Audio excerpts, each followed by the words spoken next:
एकता जिंदाबाद, किसान एकता जिंदाबाद, किसान एकता जिंदाबाद, किसान एकता जिंदाबाद। लगभग 42 दिन के आंदोलन की सैकड़ों तस्वीर आपने देखी होंगी और हर तस्वीर का अलग रंग आपने देखा होगा, लेकिन जो तस्वीर आपको अभी दिखाने जा रहा हूं वो तस्वीर आपको दिखाएगी कि आखिर ये आंदोलन कितना मजबूत है और इसके मजबूती के पीछे वजह क्या है।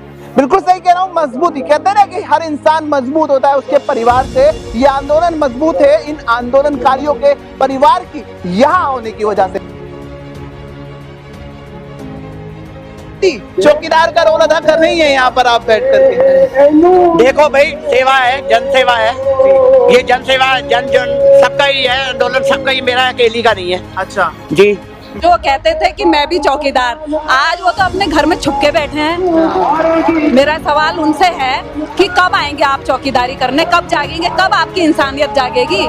जो भी हमें बदनाम कर रहे हैं वो हमारे छाती में चाकू मार रहे हैं, किसानों की छाती में चाकू मार रहे हैं, क्योंकि हम खालिस्तानी नहीं है, हम किसान हैं, खेतों में काम करने वाले हैं। तो दूसरे के लिए मर मिटता है उसे चौकीदार कहा जाता है, जो दूसरे के लिए कुछ नहीं करता उसे गद्दार कहा जाता है। तो ये लेडीज अपने आप ही अपना सीसीटीवी कैमरा बन गई हैं, तो यहाँ बैठी रहती है और एक कॉपी और पेन पे सब कुछ लिख लेती है कि कौन आ रहा है या क्या जा रहा है, ताकि कोई इसको खराब करने के लिए ना आए।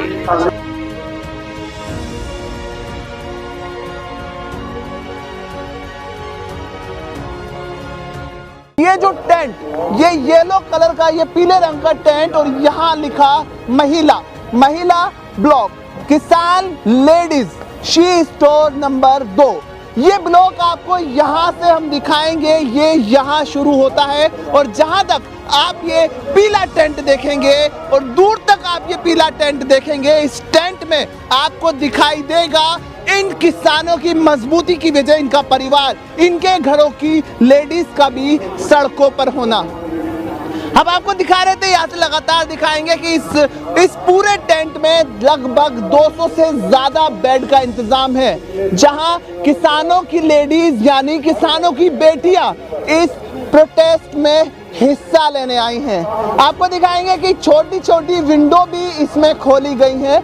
ये विंडो यानी यहाँ से अगर लेडीज को जरूरत हो तो वो यहाँ से बात भी कर सके, ये विंडो ले सके। आपको दिखाएंगे कि किस तरह से ये ब्लॉक, सैकड़ों बेड का ये ब्लॉक यहाँ इस आंदोलन को मजबूत करता है। आपको लेके चलते हैं। देखिए ये आप यहाँ देखेंगे कि हम यहाँ सीधा आप देख पाएंगे कि इस आंदोलन में, इस आंदोलन की मजबूती है ये ब्लॉक। यहाँ ब्लॉक में, इस टेंट में आप देख पाएंगी कि इस टेंट में तमाम इंतजामात हैं, सारे इंतजाम हैं। यहाँ भले ही देखिए घर जैसा तो नहीं हो सकता, लेकिन घर से कम भी नहीं है। ये लोग प्रदर्शन में हिस्सा लेने आए हैं अपनी पूरी फैमिली के साथ। मैम, आपसे जानना चाहेंगे, आपसे देखिए, अभी हमारे पास 200 महिलाओं को रोकने की व्यवस्था है, तो कभी होता है ये पूरा ही भर जाता है और कई बार विमेन जो है अपनी घर चले जाती हैं, जैसे इस टाइम घर गई हैं, और आधी विमेन जो है अपनी वो लंगर करने का, ये दोपहर को फ्री होती है, वरना सुबह 5 बजे से लेकर रात को 11 बजे तक लंगर बनता है, तो वहाँ पर बिजी रहती है। तो आधी वहाँ गई हैं और या फिर स्टेज पे गई हैं। मैम, आप यहाँ पर शुरू से हैं, हमने देखा कि बारिश हुई, 2-3 दिन बड़े परेशानी कर रहे, जाहिर है कि यहाँ भी परेशानी हुई होगी, पानी इन टेंटों में आया होगा। देखिए, इस टेंट में तो कम आया कंपैरेटिवली, क्योंकि ये हमने एक ही तरपाल लगाई, पर बाकी टेंटों में बहुत ज़्यादा आया। इसको देख रहा है तो आप अगर पिज़्ज़ा वाली तो बहुत वायरल कर देते हैं वीडियो, ठीक है, कि पिज़्ज़ा खा रहा है, वो जलेबी खा रहा है, ये खा रहा है, तो आप ये भी दिखाइए। जब बारिश आई, लोगों सारा लंगर भीग गया, आटा भीग गया, चीनी भीग गई, इतना दुख लगा, ठीक है, तो वो पिक्चर भी दिखाइए। यहाँ पर लोग गीले गद्दों पे पकड़ के सो रहे हैं, उन पे आप वो पिक्चर भी दिखाइए प्लीज। मैम, यहाँ पे हम देख रहे हैं कि आप लोग यहाँ पर जो है वॉलंटियर के तौर पे काम कर रहे हैं। दूसरी परेशानी अभी यहाँ जो है लेडीज को हो रही हैं, तमाम चीज़ें हैं, कैसे उनसे ये लोग जो अपने परिवार को छोड़कर, ये अपने घरों को छोड़कर यहाँ, बड़ा मुश्किल होता है जब हम घर को छोड़ने की उम्मीद करके को छोड़कर कहीं घूमने भी जा रहे होते हैं, तो भी हमारे दिमाग में बड़े सवाल होते हैं घर को छोड़ने के पीछे। ये लोग घरों को छोड़ के आंदोलन करने आए हैं, बड़ी सारी परेशानियां इनको दूसरी भी आ रही हैं। बहुत परेशानियां तो आ रही हैं, पर हम अपनी तरफ से पूरी कोशिश कर रहे हैं कि वो ना आए। जैसे आप देखिए कि हमने इसी के अंदर एक चेंजिंग रूम भी बनाया है उधर, मैं आपसे इस टेंट के बारे में जानना चाहूंगा, क्या क्या चीजें हैं इसमें, मुझे दिखाएंगी? इस टेंट के अंदर सबसे पहले तो हमने पूरा ठंड से बचाने का प्रबंध किया है, क्योंकि ठंड के कारण काफ़ी हमारे पुराने किसान भी जो अभी थे वो शहीद हुए हैं। उसके अलावा हमने बिस्तर वगैरह सब कुछ अलॉट किया। उसके बाद हमने एक चेंजिंग रूम दिया है अपना पर्सनल, और अभी सिक्योरिटी कैमरास की हमारी व्यवस्था नहीं हो पाई है किसी कारणवश, तो ये लेडीज़ अपने आप ही अपना CCTV कैमरा बन गई हैं। तो यहाँ बैठी रहती हैं और एक कॉपी और पेन पे सब कुछ लिख लेती है कि कौन आ रहा है या क्या जा रहा है, ताकि कोई इसको खराब करने के लिए ना आए, है ना। इसको किसान उन लोगों के लिए भी चौकस हैं जो लोग बदनाम करने की कोशिश प्रदर्शन। हाँ जी, हम पूरा ध्यान रखते हैं कि कोई किसी पार्टी का एंटर ना करे या फिर कोई गलत तरीके के नारे ना लगाए। और उसके बाद हमने इसके पीछे जो साइड है वहाँ पर हमने एक विमेन एक्सक्लूसिव स्टोर बनाया है, जहाँ पर सैनिटरी पैड से लेके, और अभी सुई धागे भी आ रहे हैं, तो आपको सुई धागे से लेके जुराबे, कंबल सब कुछ प्रोवाइड होगा।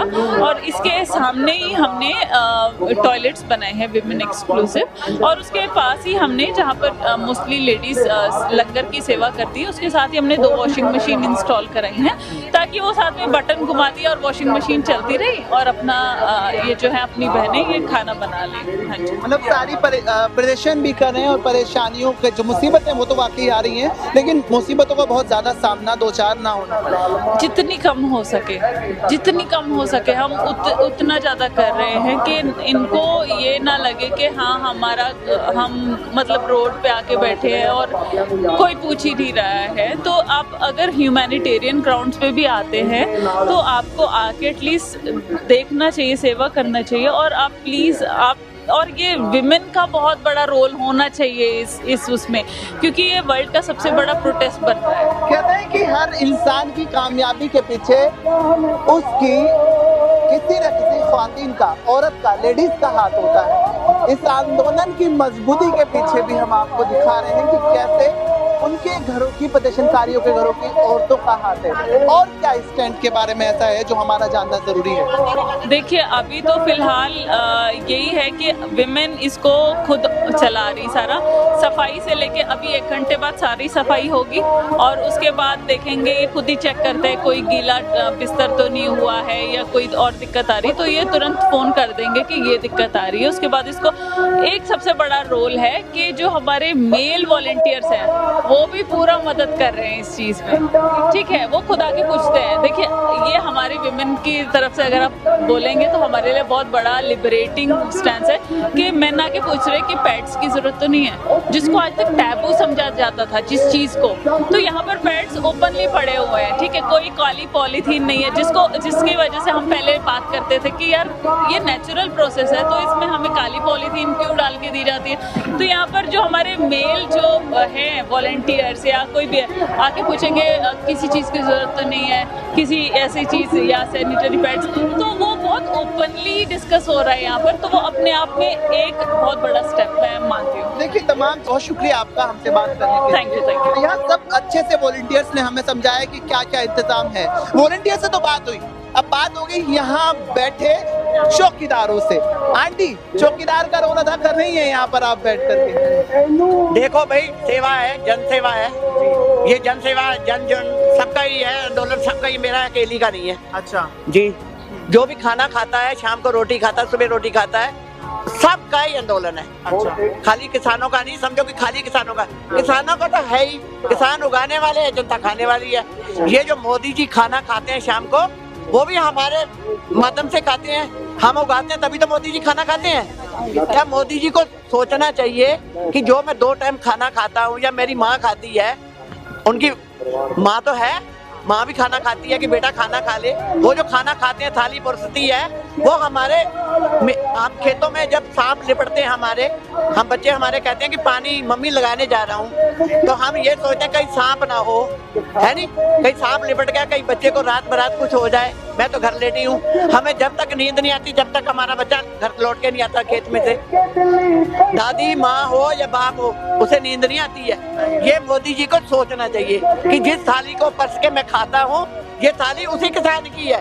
उस किसान को बदनाम मत करो। ये हम योगी से ये भी कहना चाहते हैं कि योगी जी ऐसा जुल्म मत करो। जो आप थाली 2 टाइम परस के खाते हो वो किसान के माध्यम से ही आ रही है। देखिए आपसे आप बात करेंगे, लेकिन साथ के साथ आपको बताएंगे कि इस वक्त जब हम यहाँ बैठे हैं, यहाँ बारिश शुरू हो गई है और तेज से यहाँ बारिश पड़ रही है। कैमरे के जरिए दिखाने की कोशिश करेंगे जितना दिखा सकते हैं। बारिश हो रही है और यहाँ जो सेवक है, जो सेवादार है, वो यहाँ इंतजाम कर रहे हैं, साथ ही साथ कि किसी के जूते चप्पल ना भीग जाए, उनको अंदर रखा जा रहा है। तो कितने अलर्ट है, कितने एक्टिव है ये लोग, इसका अंदाजा साफ आप लगा सकते हैं। आप कुछ कहना चाह रहे थे? बिल्कुल सर, आपने क्वेश्चन किया था कि आप चौकीदार बन गए। मैं ये कहना चाहती हूँ कि जो कहते थे कि मैं भी चौकीदार, आज वो तो अपने घर में छुप के बैठे हैं। मेरा सवाल उनसे है कि कब आएंगे आप चौकीदारी करने, कब जागेंगे, कब आपकी इंसानियत जागेगी। और ये लोग कहते भ्रम फैला रहे हैं बीच में कि किसान तो ये है नहीं, ये लोग खालिस्तानी हैं, ये लोग आतंकवादी है। भाई हम तो इस देश का हिस्सा है, ये देश हमारा भी है। तो मेरा सरकार से कहना चाहती हूँ कि ऐसा भ्रम न फैलाए और जो किसान, जो देश का अन्नदाता है, वो उसको मतलब इतना लज्जित ना किया जाए। और सोचे सरकार, बहुत ही क्या कहते हैं, जो किसानों ने आज जिस कुर्सी पे हमारे देश के पीएम को बैठाया है, तो कम से कम थोड़ी सी विनम्रता से हमारी जो सरकार बैठी है, जिस कुर्सी पे हमने बैठाया है उन्होंने थोड़ा सा सोचना चाहिए किसानों के लिए। क्योंकि देखिए जब वो बैठे थे उन्होंने कहा था मैं किसानों का बहुत भला। कह रहे हैं कि थोड़ा सा सोचना चाहिए किसानों के लिए, वो कह रहे हैं कि हम किसानों के लिए ही तो सोच रहे हैं। देखिए पता नहीं का सोच रहे हैं, अडानी बानी का सोच रहे हैं, हमारा कुछ नहीं सोच रहे हैं। अडानी बानी के लिए सब कुछ कर रहे हैं। मेट्रो हमारी बिक गई, जहाज हमारे बिक गए हैं। देश हमारा खाली होता जा रहा है, सब प्राइवेट कंपनियां लाते जा रहे हैं। क्या हमारे पास बचा है? अब मोदी जी कैसे कह सकते हैं कि मैं अच्छा काम कर रहा हूँ? अच्छा नहीं, वो लगातार कह रहे हैं ना कि मैं भी तो देश का, वो लगातार कहते हैं कि मैं देश का चौकीदार हूँ, देश की रखवाली मेरा फर्ज है। हमें प्राइवेट कंपनियों को नहीं आगे लगाना है, हमें सरकारों को आगे लगाना है। अच्छा मैम, आप कैसे, आंटी आपसे जानेंगे कि बड़ा मुश्किल भी हो रहा होगा। देखिए यहाँ पे ना, अभी जब मैं बैठा हूँ तब भी बारिश हो रही है, छोटे छोटे बच्चे भी यहाँ हैं। वो तो परेशानी दिख ही रही है, हम परेशानी से लड़ रहे हैं, लड़ेंगे, लड़ते रहेंगे। ये जब तक ये मोदी जी चौकीदार तो अपने आप को कहते हैं, मगर हमें नहीं लग रहा है ये चौकीदार है। जो चौकीदार होता है आज तक एक धरने पे आके, चलो जेंट्सों को, महिलाओं को, बुढ़ियों को, बच्चों को, हमारे जैसे 80 साल के बुजुर्ग बैठे हैं, कभी एक बार भी इन्होंने झांका आके? ना योगी ने झांका है, ना प्रधानमंत्री ने झांका है। कहाँ हमारे पीएम है? अच्छा एक चीज आंटी जानेंगे, आंदोलनों पे आरोप लगता है, किसानों पे आरोप लगता है कि वो जो है उनका जो फंडिंग है उस पे सवाल उठते हैं, कहते हैं कि वो खालिस्तानी है। तो ये चीजें जब उठती हैं तो बड़ा बुरा, जरूर बहुत बुरा लगता है। हमारे पीएम जो है ना, जो भी हमें बदनाम कर रहे हैं, वो हमारे छाती में चाकू मार रहे हैं, किसानों की छाती में चाकू मार रहे हैं। क्योंकि हम खालिस्तानी नहीं है, हम किसान हैं, खेतों में काम करने वाले हैं। पीछे हमारी बीवियां काम कर रही हैं, हम यहाँ पे आके बुजुर्ग आ गए हैं, बच्चे आ गए हैं, पीछे औरतें, हमारी बहुएं, बेटियां सब खेत संभाल रही हैं। तो हम खालिस्तानी कहाँ से हैं? ये देश हमारा भी है सर। ये देश उनका ही नहीं, हमारा भी। हम देश के वासी हैं यहाँ पे और किसानी करके जमीन से जुड़े हुए लोग हैं। तो सरकार अगर इस तरीके की बात हम लोगों के लिए कहती है तो बहुत ही दुख होता है। और दुख की बात है कि हमारे देश के पीएम इस तरीके की बात कहे तो शोभा नहीं देता। आरोप लग रहे हैं कि फंडिंग कहाँ से हो रही है इतने बड़े प्रदर्शन का? ये जो फंडिंग हो रही है, जो फंडिंग बता रहे हैं ना, ये फंडिंग नहीं है। ये ऐसा है कि मतलब कोई हमारे गुरु नानक देव जी थे, जो गुरु नानक देव जी थे, शुरू से उनके ये वचन थे कि जो भी इंसान है, चाहे हिंदू हो, चाहे मुसलमान हो, चाहे ईसाई हो, चाहे सिख हो, चाहे बौद्ध हो, किसी धर्म का हो, उसे अपनी कमाई से 10वां हिस्सा है जो गुरुद्वारे में डालना चाहिए, गुरुद्वारे की गोलक में डालना चाहिए। और हर एक डाल रहा है। हिंदू मुसलमान सिख ईसाई सभी डाल रहे तो हैं। सिख लगातार सैकड़ों सालों से लंगर लगाते आ रहे हैं। वो दसवां हाँ, लगातार लंगर लगा रहे हैं। मतलब- जब आज वो यहाँ लंगर लगा रहे हैं तो जो सवाल उठ रहा है, तब जब वो कोरोना के दौरान में सिखों ने लंगर लगाए तब सवाल नहीं उठे, तब ये था कि लंगर उठा। बहुत उठे थे, तब भी बहुत उठे थे, तब भी उठे थे, बथेरे उठाए थे। हम डालने का भरम तो काम डाले कर रही है, यही सरकार कर रही है। शीशगंज गुरुद्वारे से, बंगला साहिब गुरुद्वारे से, पंजाब के गुरुद्वारे से, यूपी के गुरुद्वारे से, उत्तराखंड के गुरुद्वारे से लंगर लग के जाते थे। तो तब पीएम कहाँ थे? तब सरकार की तरफ से क्यों नहीं लंगर लगे थे? जब लोगों ने ये परेशान हुए थे कोरोना में, तो पब्लिक के लिए कहाँ से संस्था, कोई संस्था आगे नहीं आई। हर कोई, हर वर्ग का, सरकारी संस्था हर कोई कोई नहीं आगे अपने अपने तरफ से यहाँ पे अपनी सेवा दे रहा है सर, और जिससे ये आंदोलन आगे बढ़ रहा है। और सात दौर की वार्ता आंटी हो चुकी है। 8 तारीख को फिर वार्ता है, 8वें दौर की वार्ता। 8 तारीख की वार्ता है, उनको सोचना चाहिए। जैसे मोदी किस धर्म का है, किसी भी धर्म का योगी है, सब धर्मों का इसमें संजोग जाता है। 10वां हिस्सा जो है हमारे गुरु की गोलक में जाता है। कृषि मंत्री ने जहां एक तरफ ये बात कही कि दूसरे किसानों से बात करी जाएगी इस बिल के लिए, तो वहीं ये भी कहा कि इशारा दिया कि बिल की वापसी नहीं होगी। बिल्कुल हम डटे रहेंगे, नहीं होगी तो हम डटे रहेंगे, हम डटे रहेंगे। जब तक ये बिल वापस नहीं होगा तब तक हम डटे रहेंगे। अच्छा, अभी 1-2 दिन तक लगातार बारिश हुई, बड़ा मुश्किल रहा होगा, किस तरह की परेशानी आई है? बहुत परेशानी, हमें खेतों में भी तो परेशानी होती है। हमें सांप काट सकता है, हमें दवाई चढ़ सकती है, हमें दवाइयाँ चढ़ जाती हैं, सांप काट जाते हैं हमारे जब कर्जा चढ़ जाता है फांसियाँ लग जाती हैं, शहीदियाँ डाल देते हैं, खत्म हो जाते हैं किसान, तब भी तो होता है। आप कैसे चौकीदारी कर रही हैं यहाँ पे? हम तो अपने किसानों के लिए लड़ रहे हैं। चौकीदार को कैसा होना चाहिए? आप यहाँ चौकीदारी कर रही हैं। चौकीदार को ऐसा होना चाहिए, और मैं खाऊं ना खाऊं दूसरे को पहले दूं। हाँ, जो दूसरे के लिए मर मिटता है उसे चौकीदार कहा जाता है, जो दूसरे के लिए कुछ नहीं करता उसे गद्दार कहा जाता है, चाहे मैं हूँ। अच्छा, हाँ, कहते हैं ना, आप गवाओ ता 100 पाओ। अगर अपना आप गवाना पड़ता है फिर बाद में कुछ मिलता है। अच्छा, 8 तारीख को क्या उम्मीद है? हो सकता है हमारी आवाज मोदी के कानों तक पहुंच जाए। हमारी जो गुजारिश ही है। तो क्या अब तक कानों तक नहीं पहुंची होगी आवाज? हो सकता है नहीं पहुंची हो, ये मीडिया ना पहुंचाता हो, ये हम तो ये कह सकते हैं। अच्छा, 8 को आवाज नहीं पहुंची तो क्या? अब देखो, आपका फर्ज है पहुंचाना। देखो, नहीं आपके माध्यम से हम कहना चाहेंगे, एक बार और रिक्वेस्ट करना चाहेंगे मोदी जी से कि जल्द से जल्द सुनिए, दुख देखें इन सबका, और ताकि ये सारे किसान प्रेयर में जाएंगे, जितने मेहनत से रहे हैं वो अपने घर पहुंच सके शांतिपूर्वक। परेड करेंगे इस बार? प्रेयर जाए, अगर 26 जनवरी को प्रेयर होगी उसमें सभी महले, पोती पोते सभी जाएंगे। इतनी भीड़ लगा देंगे, इतनी भीड़ लगाना पूरा देश उमड़ पड़ेगा, पूरा परिवार के साथ। और मोदी को संभालना मुश्किल हो जाएगा। देखिए साहब, यहाँ किसानों का जो कहना है वो गुस्से में है, लेकिन तमाम परेशानियों के बाद कह रहे हैं कि यही परेशानी हम लोग खेत में भी उठाते हैं। ये एक बात जो किसान पहले दिन से कह रहे हैं, मतलब इनका यकीन, इनका आत्मविश्वास इतना है, इनके हौसले इतने हैं कि इन तमाम परेशानियों के बाद, सड़क पर आशियाना बसाने के बाद, तमाम जो परेशानी है उसके बाद भी इनका कहना है कि हमारे लिए, किसानों के लिए ये तमाम परेशानियां बेहद आम हैं और हर साल वाली हैं, चूंकि हम खेतों में भी ऐसे ही मौसम से अन्न को बोते हैं जिस अन्न को लोगों तक पहुंचाया जाता है और उनकी जिंदगियों को आसान बनाया जाता है।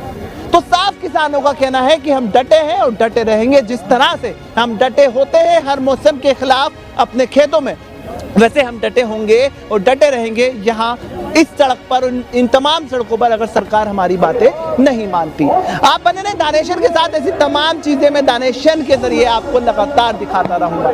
दिल्ली गाजीपुर बॉर्डर से सैयद अकरम रहमान। किसान एकता जिंदाबाद, किसान एकता जिंदाबाद, किसान एकता जिंदाबाद, किसान एकता जिंदाबाद।